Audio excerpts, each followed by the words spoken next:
Assalamualaikum warahmatullahi wabarakatuh. Kembali lagi bersama saya, Dea Hari Utari.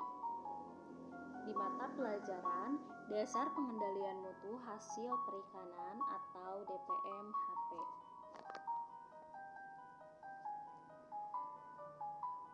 Pada hari ini, saya akan membahas materi mengenai pengujian secara kimiawi, yaitu pengujian kadar air dan pengujian kadar abu.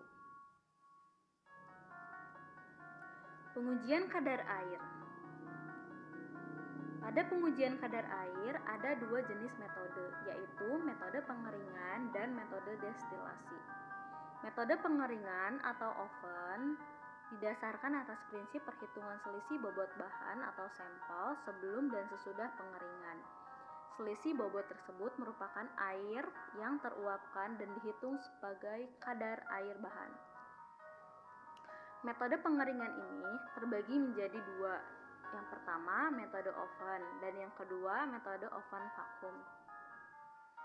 Metode oven dapat digunakan untuk semua produk pangan, kecuali produk pangan yang mengandung komponen senyawa volatil atau mudah menguap, atau produk yang terdekomposisi atau rusak pada pemanasan dengan suhu 100 derajat Celcius. Prinsip metode ini adalah mengeringkan sampel dalam oven pada suhu 100 sampai 105 derajat Celcius sampai bobot konstan dan selisih bobot awal dengan bobot akhir dihitung sebagai kadar air.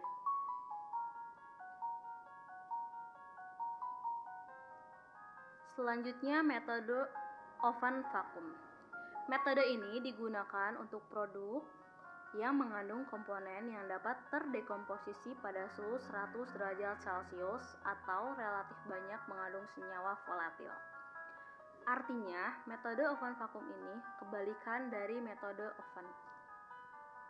Prinsip metode oven vakum adalah mengeringkan produk yang mudah terdekomposisi pada suhu 100 derajat Celcius di dalam suatu tempat yang dapat dikurangi tekanan udaranya. Dan yang kedua, metode destilasi. Metode destilasi digunakan untuk bahan yang banyak mengandung lemak dan komponen mudah menguap di samping air. Prinsip pengukuran kadar air dengan metode destilasi adalah menguapkan air bahan pangan dengan cara destilasi yang menggunakan pelarut tidak tercampur atau immiscible. Kemudian air ditampung dalam tabung yang diketahui volumenya. Pelarut yang digunakan harus mempunyai titik didih lebih besar daripada titik didih air, tetapi mempunyai berat jenis lebih kecil dari berat jenis air. Contoh senyawa yang biasanya digunakan untuk pelarut adalah toluen, silen, dan benzen.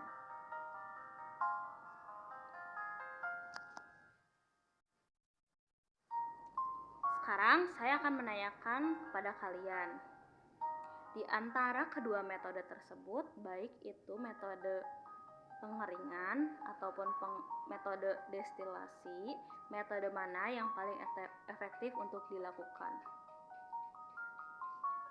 Setelah itu, silahkan berikan alasannya mengapa kalian memilih metode tersebut. Jawabannya harus kalian tulis di buku catatan kalian masing-masing. Berikutnya adalah rumus perhitungan kadar air. Rumusnya, persen kadar air sama dengan B dikurangi C dibagi B dikurangi A dikali 100%. Di mana A adalah berat cawan kosong, B adalah berat cawan dengan sampel awal, dan C adalah berat cawan dengan sampel yang sudah dikeringkan.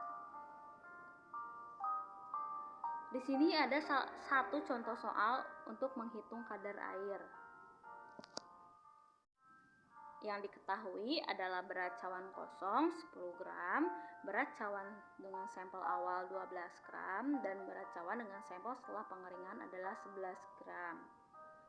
Sebelum kalian menjawab pertanyaannya atau menjawab soalnya, kalian harus menulis dulu rumusnya, yaitu B dikurangi C dibagi B dikurangi A dikali 100%.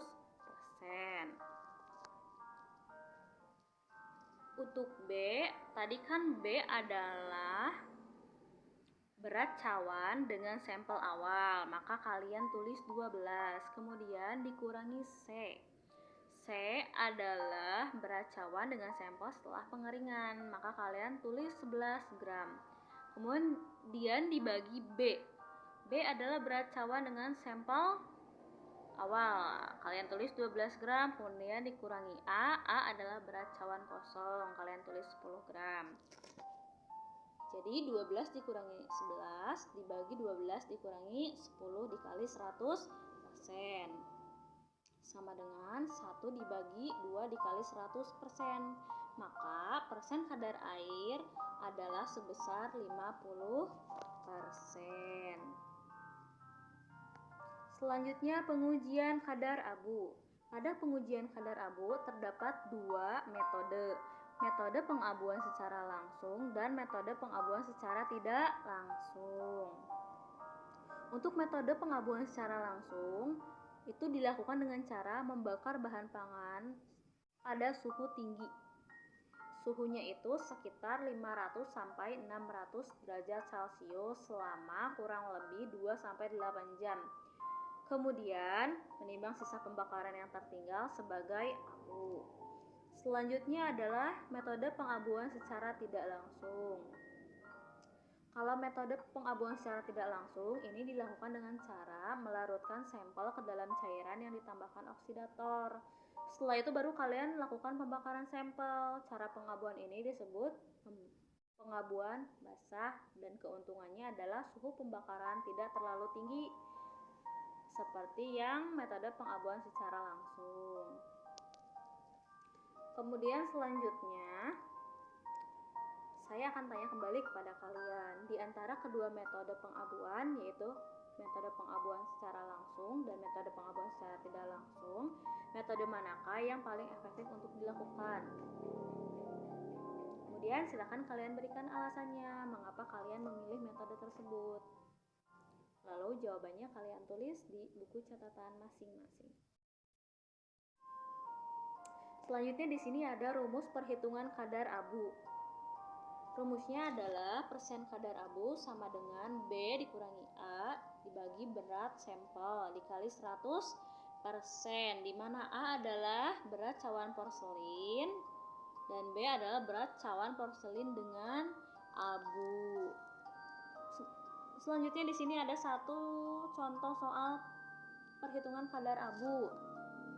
Yang diketahuinya yaitu berat cawan kosong 35 gram, berat sampel 5 gram, berat cawan dengan sampel setelah pengabuan 37 gram. Kemudian pertanyaan, berapa kadar abu dari sampel tersebut? Sebelum kalian menjawab, sama seperti selanjutnya, kalian harus menulis kembali rumus perhitungan kadar abu. Jadi B dikurangi A dibagi berat sampel dikali 100%.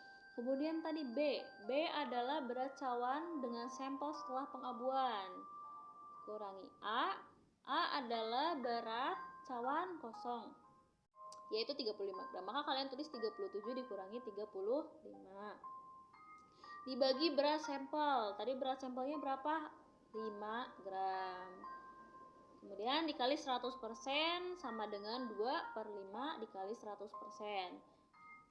Selanjutnya persen kadar abu yaitu sebesar 40%.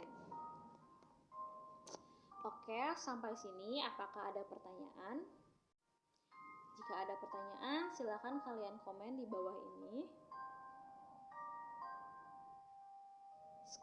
Sekian pemaparan materi dari saya. Terima kasih atas perhatiannya. Kita ketemu lagi di next video. Assalamualaikum warahmatullahi wabarakatuh.